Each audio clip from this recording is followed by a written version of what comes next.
The Boston Marathon bombing occurred on April 15, 2013, during the annual marathon in Boston, Massachusetts. 2 homemade pressure cooker bombs were detonated near the finish line, killing 3 people and injuring over 260 others.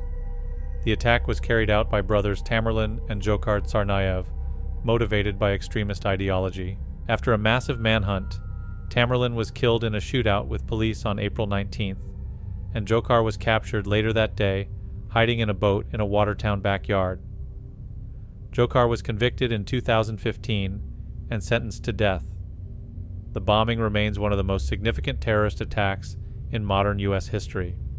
Dzhokar Anzorovich Tsarnaev was born on July 22, 1993, to Anzor Tsarnaev, a Chechen, and Zubeydat Tsarnaeva, an Avar. His brother Tamerlan was born on October 21, 1986, the day after their parents married in the Kalmyk Autonomous Soviet Socialist Republic. The family was originally from Chechnya, but was forced by the Soviet Union to relocate to Kyrgyzstan after World War II. Over time, Anzor and Zubeydat lived in different parts of Central Asia. Dzhokhar was born in either Kyrgyzstan or Dagestan, and the family also had 2 daughters. The children were raised as Muslims, with Anzor later described as a traditional, non-extremist Muslim. Dzhokhar's early years were spent in Kyrgyzstan before the family moved to Makhachkala, Dagestan, in 2001. In 2002, Anzor and Zubeydat brought Dzhokhar to the United States on a tourist visa, where Anzor was granted asylum due to fears of persecution linked to his Chechen background. Tamerlan stayed behind with an uncle in Kyrgyzstan before joining the family in the U.S. 2 years later. The parents applied for asylum for their children, who were granted derivative asylum status. The family eventually settled on Norfolk Street in Cambridge, Massachusetts, where Tamerlan lived until his death.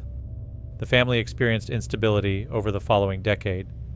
Both parents relied on welfare at times.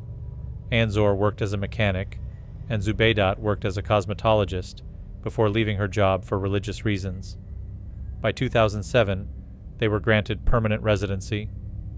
Dzhokhar became a U.S. citizen while attending college, and Zubeydat also obtained citizenship.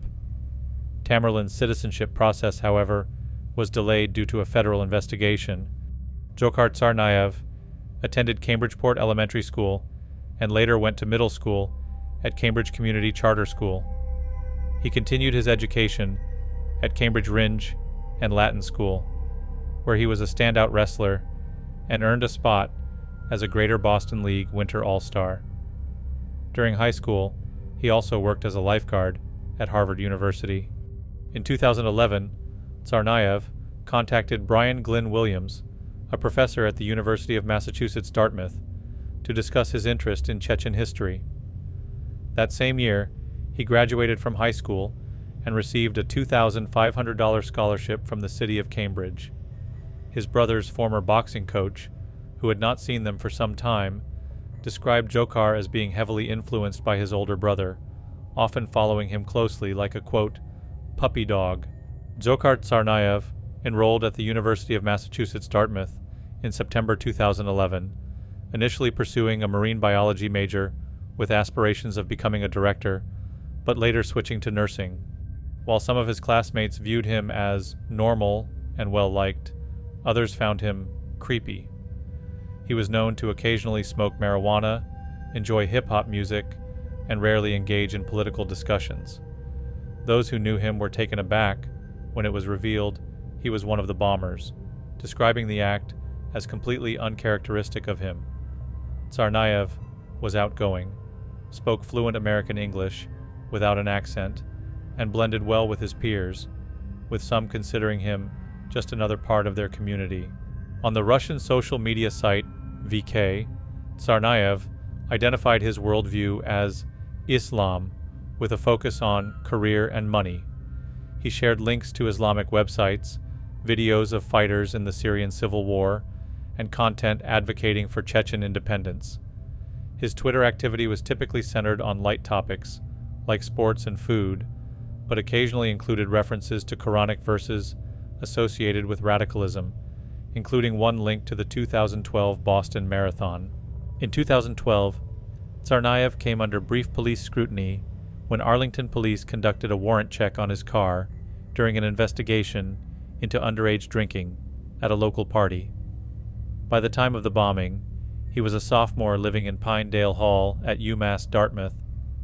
His academic performance was poor, with a GPA of just 1.09 and 7 failing grades over 3 semesters in courses like chemistry and American politics.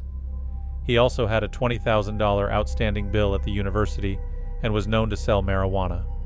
Tamerlan Tsarnaev was born on October 21, 1986, in the Kalmyk Autonomous Soviet Socialist Republic. Although his family relocated to the United States in 2003, Tamerlan stayed behind in Kyrgyzstan with his uncle. He eventually joined his family in Massachusetts in 2004. After moving to the U.S., Tamerlan attended Cambridge Rindge and Latin School before applying to the University of Massachusetts Boston in 2006, though he was rejected. He then studied accounting part-time at Bunker Hill Community College from 2006 to 2008, but dropped out to focus on boxing. In 2008, Tsarnaev became a devout Muslim, quitting drinking and smoking, and eventually became more radicalized. He started attending the Islamic Society of Boston Mosque regularly. Though the mosque has been criticized by groups like Americans for Peace and Tolerance for allegedly promoting anti-Western views, it condemned terrorism and later asked Tsarnaev to stop attending after he disrupted a sermon. Tamerlan's first serious relationship was with Nadine Asensao, his live-in girlfriend. After a domestic incident, Asensao called 911 in distress, leading to Tsarnaev's arrest on July 28, 2009, for aggravated domestic assault and battery. However, the case was dropped due to lack of prosecution. He also had an on-and-off relationship with Catherine Russell, a student at Suffolk University, from 2007 to 2010. Russell converted to Islam and began wearing a hijab in 2008. The Tsarnaev brothers' uncle, Ruslan Tsarny, expressed concerns about Tamerlan's growing extremism as early as 2009, long before his trip to Russia in 2012. Tsarny believed that Tamerlan's radicalization began in Boston, influenced by a Muslim convert known as Misha. Misha was later identified as Mikhail Alakverdov, a 39-year-old from Rhode Island. Alakverdov denied being involved in Tamerlan's radicalization, stating he had not spoken to Tamerlan in years and had never met his family. In the spring of 2010, Catherine Russell became pregnant with Tamerlan Tsarnaev's child. She dropped out of college at the end of her junior year, and the couple married on June 21, 2010, in a brief ceremony at the Masjid al-Quran in Dorchester, Greater Boston. Imam Talib Mahdi, who had never met the couple before, officiated, noting that Catherine had reached out to arrange the marriage. Catherine converted to Islam, adopting the name Karima. Their daughter, Zahara Tsarnaeva, was born in October 2010. Tsarnaev caught the attention of Russian security services in December 2010 after a man named William Plotnikov was detained in Dagestan. Plotnikov was reportedly forced to reveal his contacts in North America, including Tsarnaev, who had ties to Russia. In early 2011, Russia's Federal Security Service alerted the FBI, claiming that Tamerlan Tsarnaev was involved in Islamic extremism and planning to travel to Russia to join underground groups. Initially, the FBI denied having contacted Tsarnaev, but later confirmed it after his mother discussed the matter on Russian television. The FBI interviewed Tsarnaev and his relatives, but found no evidence of terrorist activity. They requested more information from the FSB, but received no response, leading them to close the case. Tamerlan traveled to Russia via Moscow's Domodedovo International Airport in January 2012 and returned to the U.S. in July 2012. During this period, he and his wife received public assistance, including food stamps, from September 2011 to November 2012. Zubaydat Tsarnaeva later revealed that her son had hoped to move his wife and child to Dagestan, and that his wife had agreed, expressing interest in learning a new culture and language. Tamerlan arrived in Russia in January 2012, but didn't reach Dagestan until March, and his father joined him there in May. U.S. House Homeland Security Chairman Michael McCaul suggested that Tsarnaev received training during his time in Russia and became radicalized. Tsarnaev's maternal third cousin, Magomed Kartashov, a prominent figure in Dagestan's Islamist community, became very close to him. Kartashov's group, the Union of the Just, advocates for the implementation of Sharia law as a political system. When Tsarnaev returned to the U.S. on July 17, 2012, he had grown a long beard and wore kohl around his eyes, symbols of his commitment to Sunni Islam and the example of Muhammad. His behavior and beliefs had become more puritanical, with an increasingly Islamist outlook. Some family members noted that he seemed to have become an extremist. After returning to the U.S., Tsarnaev created a YouTube channel where he posted links to 2 videos under a playlist labeled Terrorists.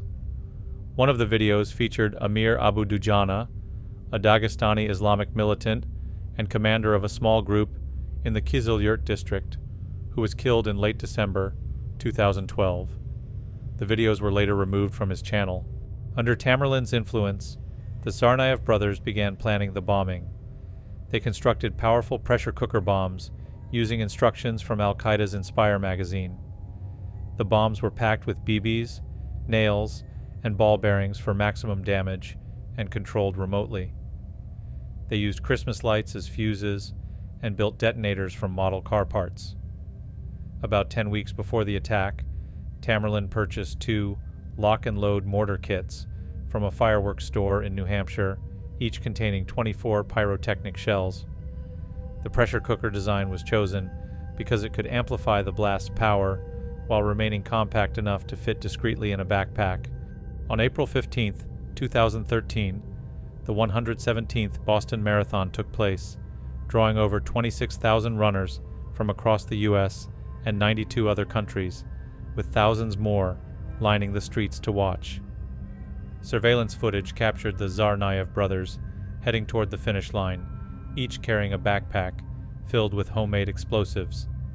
As they briefly stopped to observe the race, an unsuspecting bystander took a photo that inadvertently included them in the background. Moments later, they moved closer to the finish line before splitting up.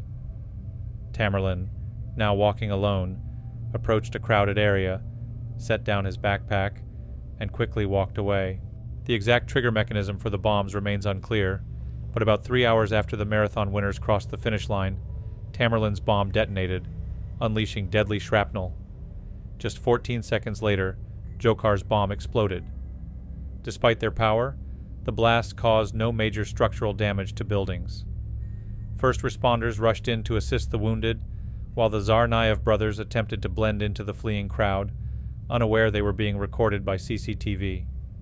The attack injured 281 people, with 17 losing limbs, and claimed the lives of 3 victims: 8-year-old Martin Richard, 23-year-old Lingzi Liu, and 29-year-old Crystal Campbell. Immediately after the bombing, police sealed off a 15-block radius around the blast site. Abandoned bags and packages left behind in the chaos raised fears of additional explosives, leading to numerous false reports. A large-scale investigation was launched, involving the FBI, CIA, DEA, and other government agencies. At the crime scene, investigators recovered metal fragments, nails, ball bearings, black nylon backpack remnants, electronic circuit board components, and wiring. A pressure cooker lid was even found on a nearby rooftop. Authorities confirmed that both bombs were pressure cooker devices, constructed using instructions from Al-Qaeda in the Arabian Peninsula's Inspire magazine. The identification of the Boston Marathon bombers was a result of extensive surveillance footage analysis, forensic evidence, and public assistance. Authorities immediately began analyzing surveillance footage from businesses and street cameras near the finish line. They discovered images of two men, one wearing a black cap, Tamerlan, and the other a white cap worn backward, Dzhokar, moving suspiciously through the crowd. Footage showed Tamerlan placing his backpack near the site of the first explosion before walking away, and images captured Dzhokar in a similar manner before the second bomb detonated. Jeff Bauman, who was severely injured in the Boston Marathon bombing and lost both of his legs, played a critical role in identifying the suspects. While recovering in the hospital, he provided law enforcement with a detailed description of one of the bombers, which helped investigators analyze surveillance footage and pinpoint the perpetrators. As a result, on April 18, 2013, 3 days after the attack, the FBI publicly released images of the two suspects, urging the public to help identify them. That same evening, after their images were broadcast nationwide, Tamerlan and Dzhokhar Tsarnaev returned to their family's apartment in Cambridge. There, they gathered weapons, including 5 improvised explosive devices, ammunition, a semi-automatic handgun, and a machete, in preparation for their escape or further attacks. They then drove to the Massachusetts Institute of Technology, where their violent rampage would soon escalate. On the night of April 18, 2013, at around 10:25 p.m., the Tsarnaev brothers ambushed MIT police officer Sean Collier as he sat in his patrol car on campus. They shot him 6 times in an attempt to steal his service weapon, but were unable to remove it due to its security retention system. Collier, just 27 years old, succumbed to his injuries shortly after the attack. Following the murder, the brothers carjacked a Mercedes-Benz SUV in the Alston-Brighton neighborhood, taking its owner, a Chinese national named Dun Meng, hostage. Tamerlan admitted to Meng that they were responsible for the Boston Marathon bombing and Collier's murder. Dzhokar followed in their Honda Civic before eventually joining them in the stolen SUV. During later interrogations, authorities learned that the brothers had spontaneously decided to drive to New York and bomb Times Square.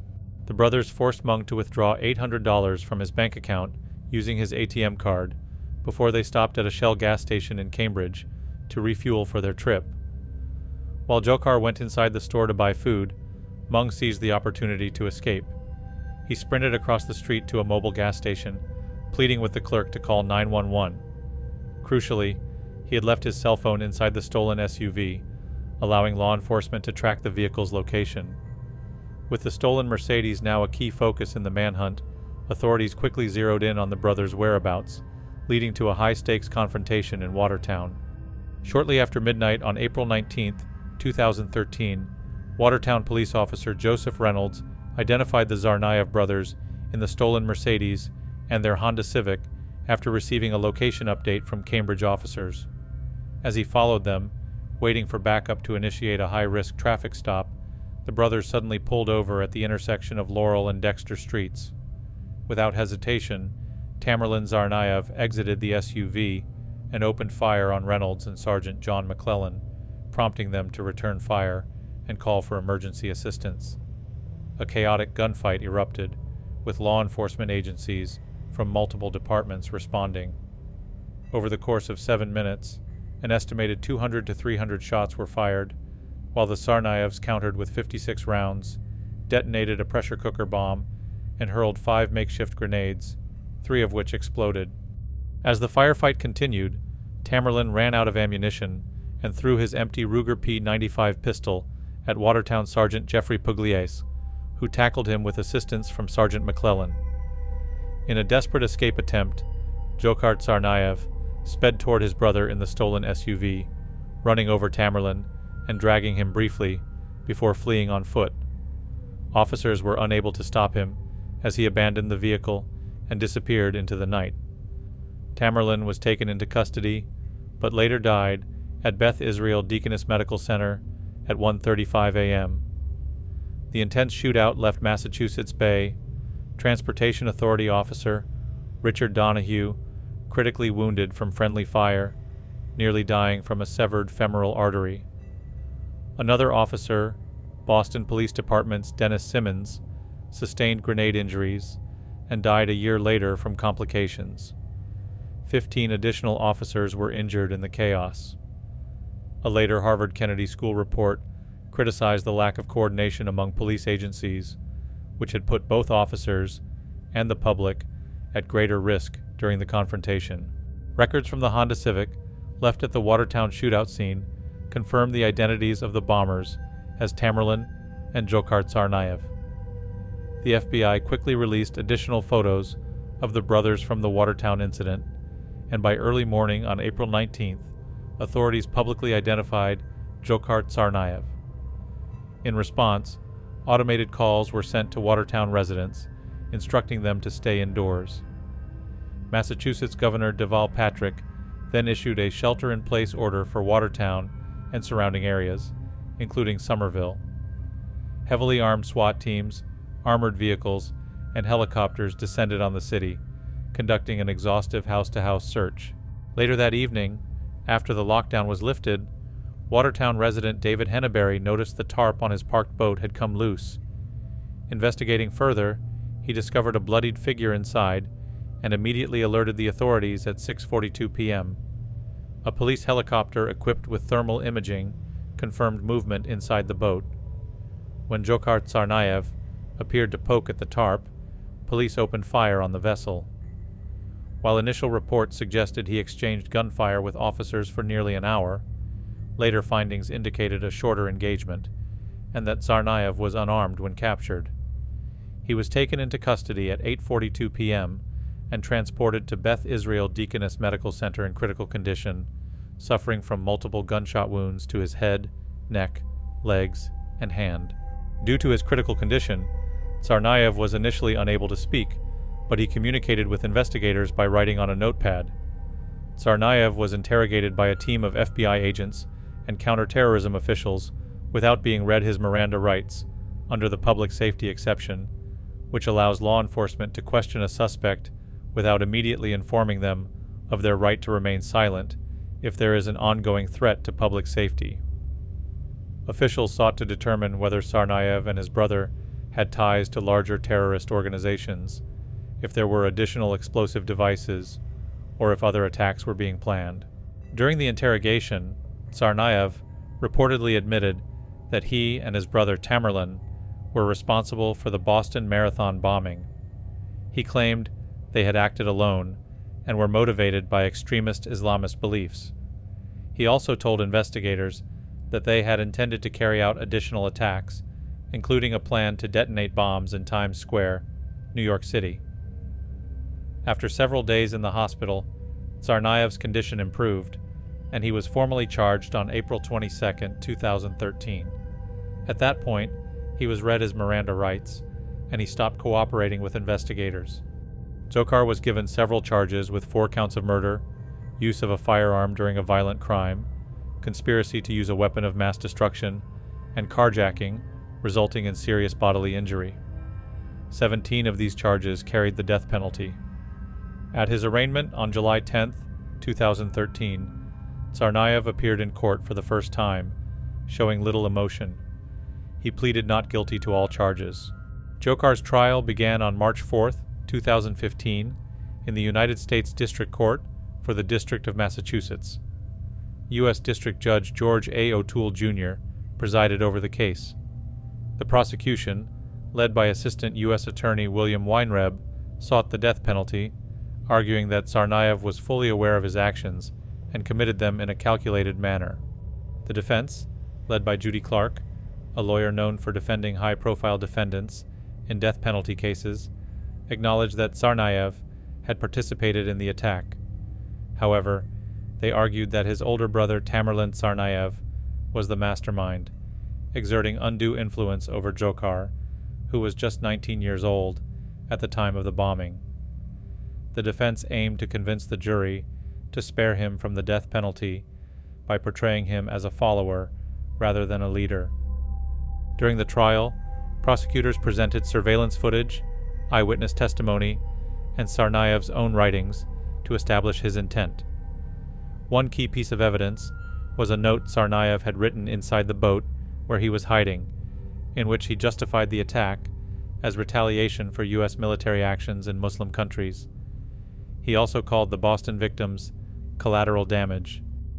The jury deliberated for 11 hours before reaching a guilty verdict on April 8, 2015. Dzhokar was convicted on all 30 counts, including the 17 charges eligible for the death penalty. In the sentencing phase, the jury had to decide between the death penalty or life in prison without parole. On May 15, 2015, after 14 hours of deliberation, the jury sentenced Dzhokar to death on 6 counts, including the use of a weapon of mass destruction resulting in death. Tsarnaev was transferred to USP Florence ADX, the Supermax federal prison in Florence, Colorado, where he remains on death row. ADX Florence is considered the most secure prison in the United States, housing some of the most dangerous criminals, including terrorists. His defense team filed an appeal, arguing that the trial should not have been held in Boston, where emotions ran high, and that the jury selection process was flawed. On July 31, 2020, the First Circuit Court of Appeals overturned Tsarnaev's death sentence, ruling that the trial judge had failed to properly screen jurors for bias. However, the court upheld his conviction, meaning he would still serve life in prison if his death sentence were not reinstated. The U.S. government appealed the decision, and on March 4, 2022, the U.S. Supreme Court reinstated Tsarnaev's death sentence in a 6-3 ruling. The court found that the original trial was conducted fairly and that Tsarnaev had received due process. As of 2025, Tsarnaev remains incarcerated at ADX Florence on federal death row, awaiting execution. However, since the Biden administration placed a moratorium on federal executions, his execution is not currently scheduled. His legal team continues to file appeals, but as of now, his death sentence remains in place.